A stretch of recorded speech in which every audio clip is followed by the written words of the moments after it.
No, Captain. Battle formations.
Well, hey gang, how y'all doing? Welcome back to Chipped or Dipped. This is Jared Bryan. Hope you liked some of the last messages I got to do for you guys. They were a little bit more fun messages. I kind of had a good time doing them for y'all. It's been a little bit of a gap since I got to share with y'all. I had a lot of content on my phones from, we were doing some things with the orphanage. We got invited to hang out with them and go with them on they're basically like their vacation to the lake, and we were blessed to be able to be asked to go with them, and we had a good time. Another thing that has happened, we got to go to the zoo. Some friends of ours blessed us with taking us to the zoo, and we had an unfortunate situation happen where we actually had a hyena bite on my wife. Some kids were petting the hyena, and then my wife went over and did it, and it just happened. She got bit. One of those situations. We shouldn't have been doing it. There shouldn't have been a gap, but it's one of those things that it happens. So we're praying for my wife right now. Keep us in your prayers, and thank you so much. To God that the thing didn't get bit off, because I've seen some other attacks, and I've seen a zookeeper attack after the incident, and the finger was actually removed, and the hyenas were chewing on it. So praise God. And we actually, we got to the hospital really quickly. We were really close. We ran through the zoo, and we got to our vehicle. We didn't know there was on-site medical staff, so we actually went to the emergency room, and we drove up the wrong way, got in there, and it was one of those situations where a lot of stuff was happening, but we got her. One of the best hand specialists who's been all over the world really learning. He is, his name is Dr. Fernando. He's amazing, and we've already seen a lot of good progress just from a week ago. So anyway, things are going good here in Mexico still. We'll be returning home shortly and back to Colorado, but we are very excited about sharing with you.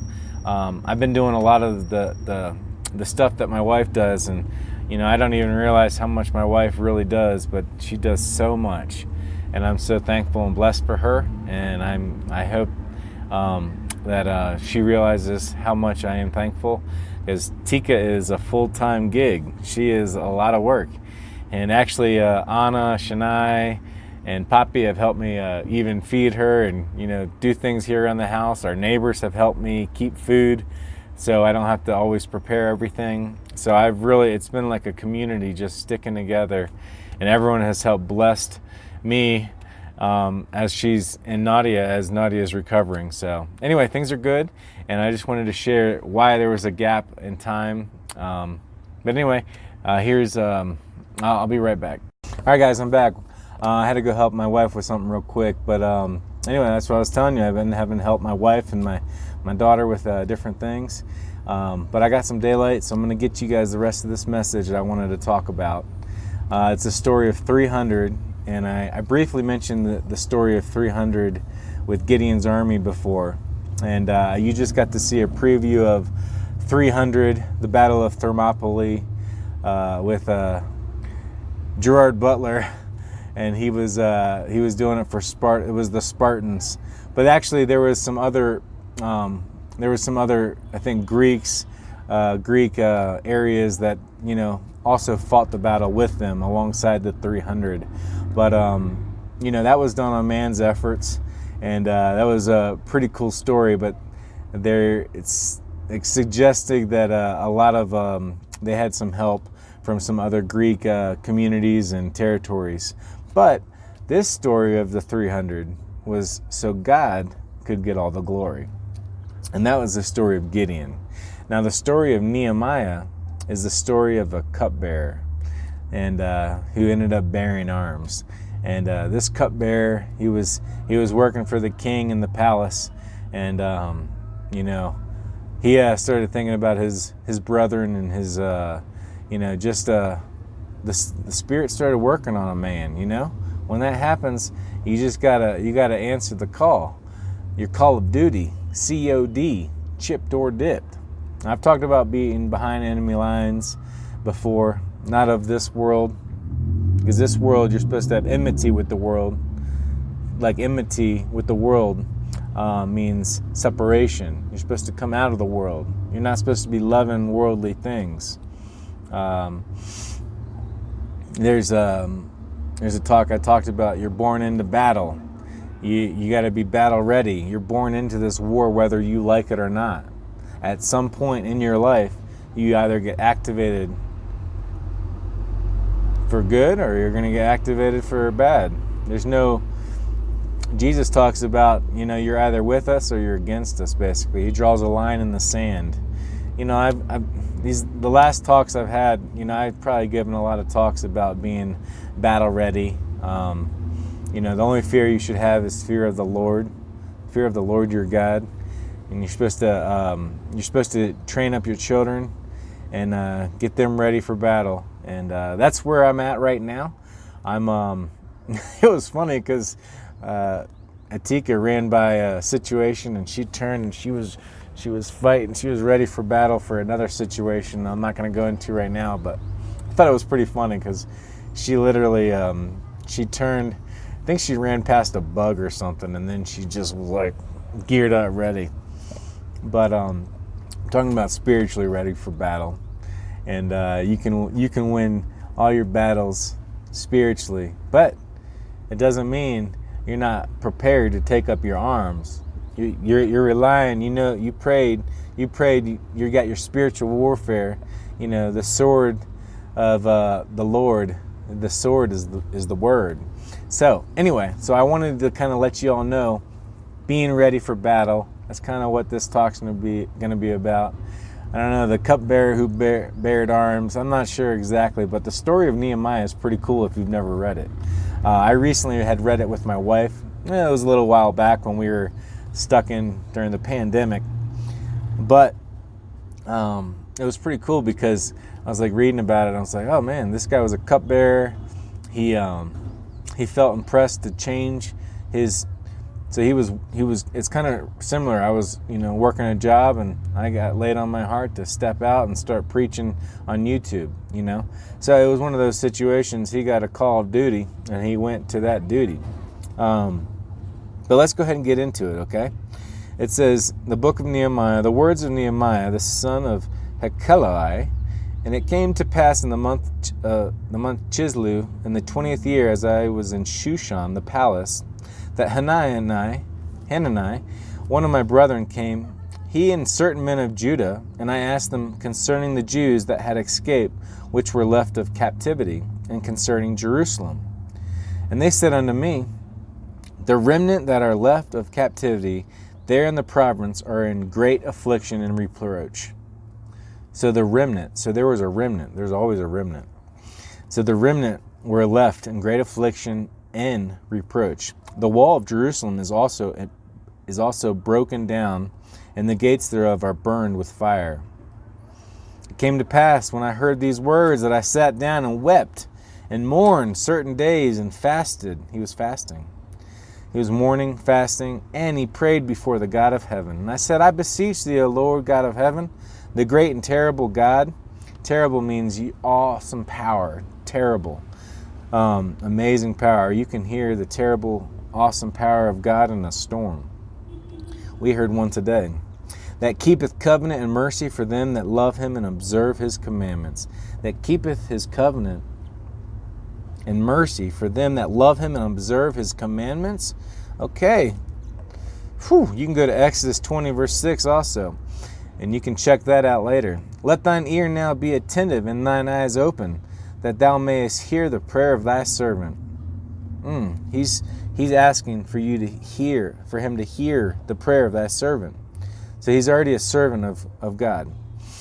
Which I pray before thee now, day and night, for the children of Israel, thy servants, and confess the sins of the children of Israel, which we have sinned against thee. Both I and my father's house have sinned.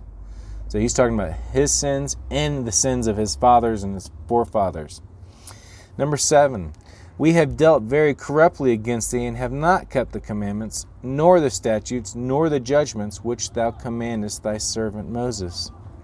Remember, I beseech thee, the word that thou commandest thy servant Moses, saying, if ye transgress, I will scatter you abroad among nations.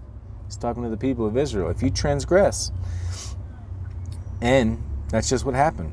But if ye turn unto me and keep my commandments and do them, though there were of you cast out unto the uttermost part of the heaven, yet will I gather them from thence, and will bring them unto the place that I have chosen to set my name there.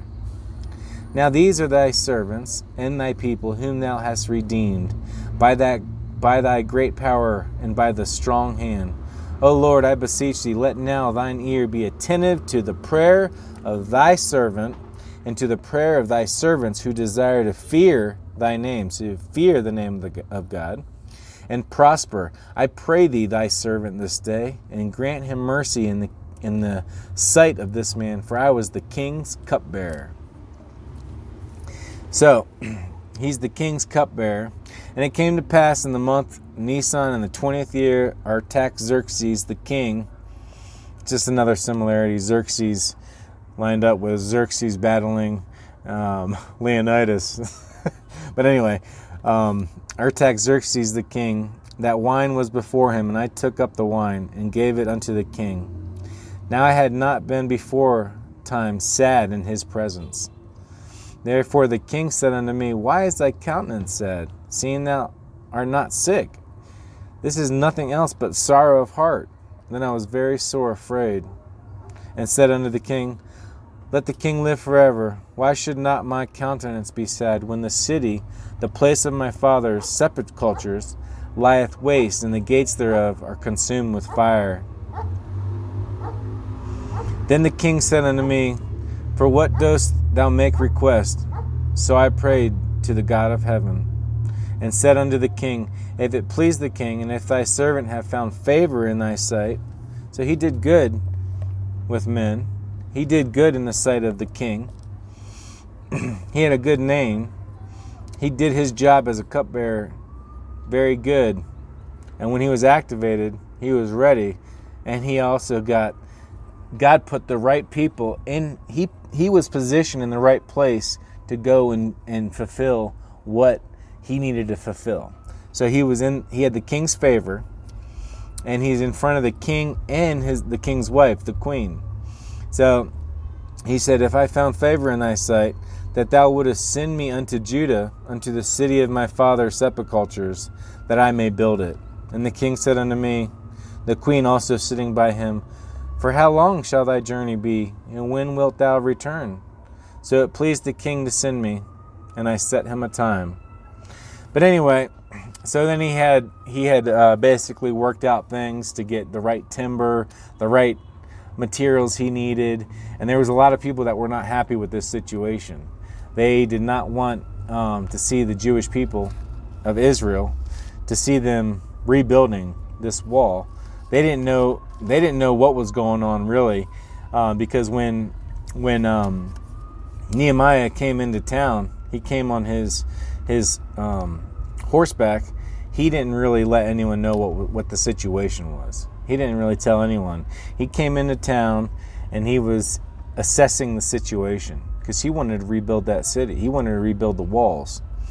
But it came to pass. This is chapter 4 of Nehemiah now, and I'm just going to jump into that, okay? But it came to pass that when Sanballat heard that we builded the wall, he was wroth and took great indignation and mocked the Jews. And he spake before his brethren in the army of Samaria and said, what do these feeble Jews? Will they fortify themselves? Will they sacrifice? Will they make an end in the day? Will they revive the stones of the heaps of rubbish which are burned? Now Tobiah Ammonite was by him, and he said, even that which they build, if a fox go up, he shall even break down their stone wall. So that stone wall was pretty bad. It was in heaps. Hear, O our God, for we are despised, and turn their reproach upon their own head. Now they're praying. And give them for a prey in the land of captivity. And cover not their iniquity, and let not their sin be blotted from before thee. For they have provoked thee to anger before the builders. So built we the wall, and all the wall was joined together into the half thereof, for the people had mind to work.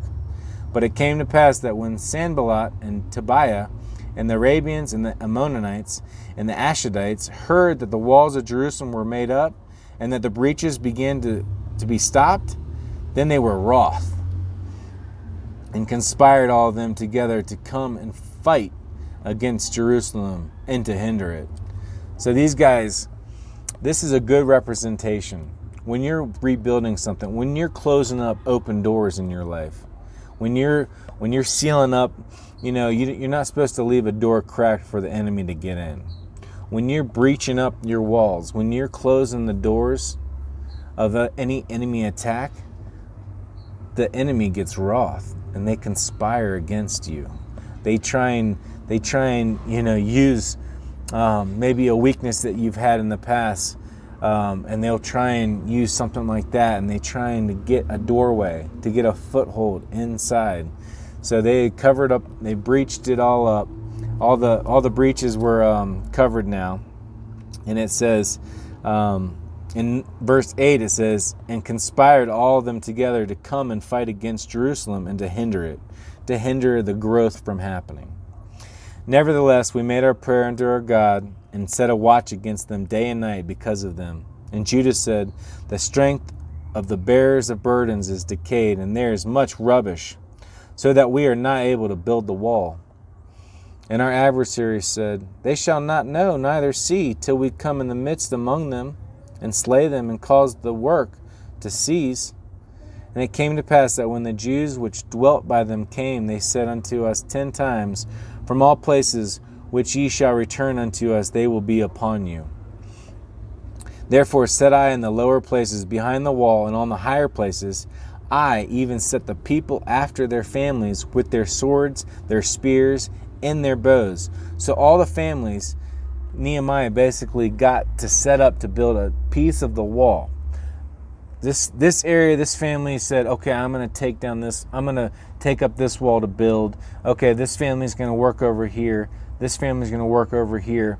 And they divided it into sections, and they all worked together in unison.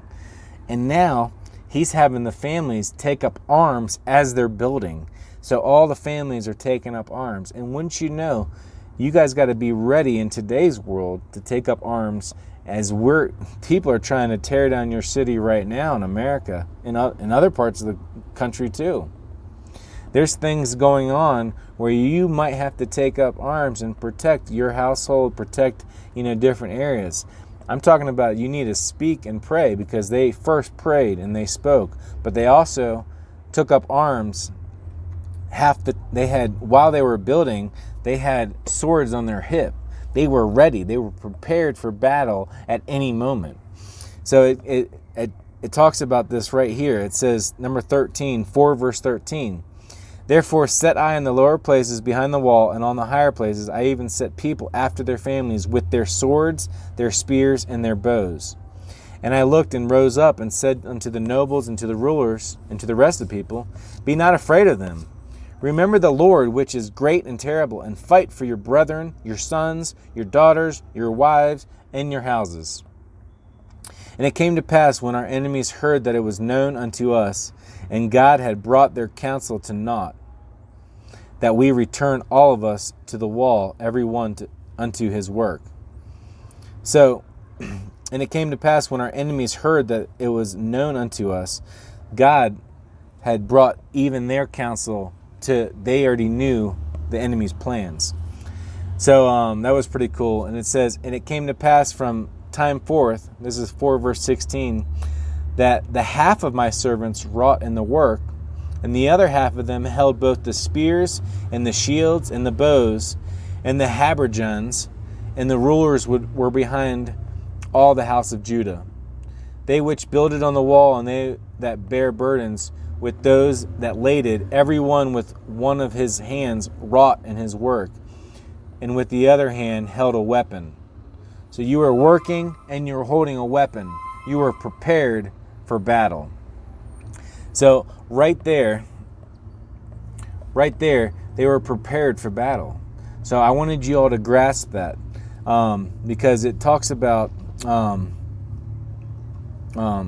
it talks about this at the end. It says that they weren't even showering. They weren't even changing their clothing. They had the same clothing. They were trying to just be ready for battle at all times, and they were trying to get, it says 4 verse 20. Let's go to 4 verse 20. In what place therefore ye hear the sound of the trumpet, resort ye thither unto us. Our God shall fight for us. So we labored in the work, and half of them held the spears from the rising of the morning till the stars appeared. So basically, night and day, all day, they were basically fighting this. They were just prepared to fight this battle. And I thought that was really an interesting topic, because when I mentioned the story of Gideon, Gideon had an army that was pretty big. He was ready for battle, basically. He had like 22,000, I think, men were sent home, because God was like, you still have too many. If you guys win now, you guys will think that your own hands made this battle happen. And God wasn't about to let that happen. I thought it was pretty interesting, because this all started, Gideon got a visitation by an angel. If you go to Judges chapter 6, he's in the field, and wouldn't you know, Israel's in captivity. Probably because they weren't following the commandments.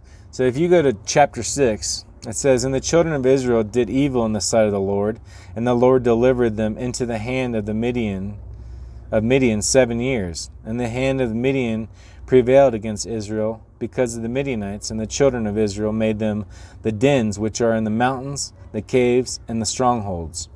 So you had Midian people in control over Israel for 7 years. So they were in captivity in this situation. Anyway, it had talked about it, the children of Israel. If you go up, it says, they basically, I think at that moment that Gideon saw the angel, it was under the oak tree or whatever. He was like trying to hide different food, different things around, and he had that encounter. So Gideon has this encounter with the angel, and later that night, Gideon he hadn't a dream from the Lord. And it said, let's see. And the Lord said, this is Judges 6, verses, let's go to 6:25. And it came to pass the same night that the Lord said unto him, Take thy father's young bullock, even the second bullock of 7 years old, and throw down the altar of Baal that thy father hath, and cut down the grove that is by it, and build an altar unto the Lord thy God upon the top of this rock, in the ordered place, and take the second bullock, and offer a burnt sacrifice with wood of the grove, which thou shalt cut down.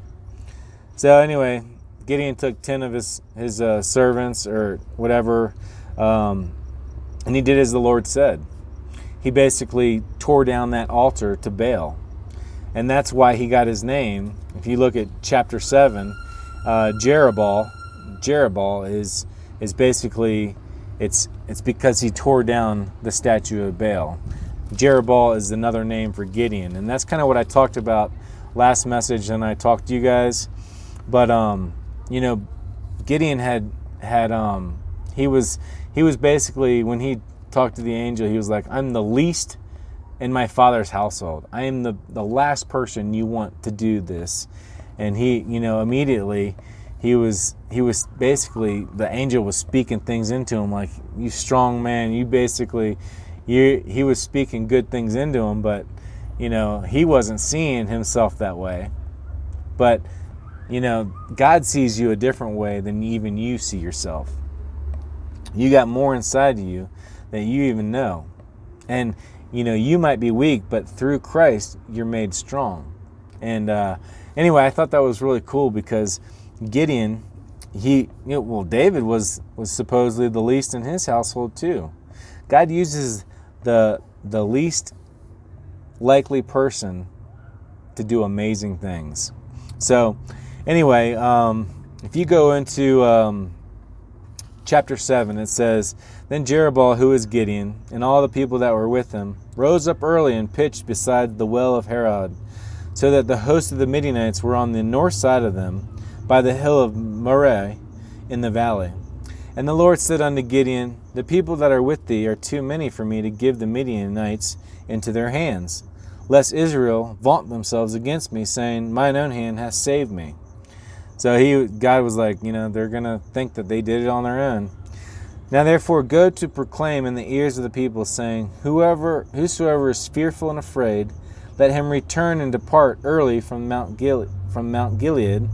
And there returned of the people 22,000, and there remained 10,000. So 10,000 still remain. And the Lord said unto Gideon, The people are yet still too many. Bring them down unto the water, and I will try them for thee there. And it shall be that of whom I say unto thee, This shall go with thee, the same shall go with thee. And of whomsoever I say unto thee, This shall not go with thee, the same shall not go. So he brought down the people into the water. And the Lord said unto Gideon, Everyone that lappeth water with his tongue, like that, everyone that lappeth the water with his tongue as a dog lappeth, him shalt thou set by himself. Likewise, everyone that boweth down upon his knees to drink. And the number of them that lapped, putting their hand to their mouth, were 300 men. But all the rest of the people bowed down upon their knees to drink water. And the Lord said unto Gideon, By the 300 men that lapped will I save you, and deliver the Midianites into thine hand. And let all other people go, every man unto his place. So the people took victuals in their hand and their trumpets. And he sent all the rest of Israel, every man unto his tent, and retained those 300 men. And the host of Midian was beneath him in the valley. Whew! So he let everyone go, just the 300, so that he basically can let them know, hey, you're not doing this on your effort. Yes, I want to have the ones that are battle ready. I don't want the ones that are fearful. I don't want the ones that are afraid. I want the ones that are battle ready. They're ready for a fight. The ones that have one hand ready on their sword and one hand working, the ones that have one hand ready and one hand lapping up their drink, not the ones that are on their knees getting their head all down, not ready, not their eye on the target. Guys, I know it's getting dark, but I wanted to get this message to you. This is important. Right now you got all these people kneeling and doing all this stuff, and I thought it was interesting how, the ones that didn't make the cut were the ones kneeling and putting their face down. The only one you should be kneeling for and putting your head down is for the Lord God, because every knee will bow when Christ returns. But you have to realize this, that there is a fight coming no matter what. You need to be ready. You need to be spiritually ready, but you also need to be, you need to be smart in this hour, because there's a lot of crazy people coming around and trying to burn down and tear down your homes. And I'm talking about being ready for battle at all times, being ready to defend yourself and keeping your eye on the enemy attacks. Spiritually, I believe that there's a readiness in this message. In Nehemiah, there's a readiness, there's a preparedness. They prayed a prayer. They knew that they had prayed already to the Father. They were ready for battle physically. They were prepared, and they still built on faith. They still tried to fortify and protect their walls. So the spiritual attacks are coming. You need to fortify your walls and be ready. You need to be ready for this battle that's coming, no matter whether you like it or not. The battle is here. We're getting in the final hour. Jesus Christ is returning soon, and it's time to step up, be ready for the fight, and know that your Lord will prevail. He'll fight for you, and it says that he basically, I think Gideon, if you go on to read, he had to know even more. It said, the Lord your God, the sword of the Lord is with me, and Gideon. The sword of the Lord, they were all shouting that. And there was 300 people on each side with a trumpet and with a vessel with a lamp in it. And that's what they had to fight with. And then all the people were scattered around, and there was confusion. And wouldn't you know, it wasn't their battle. It was the Lord's battle, and the Lord will fight for you. So just remember that, guys.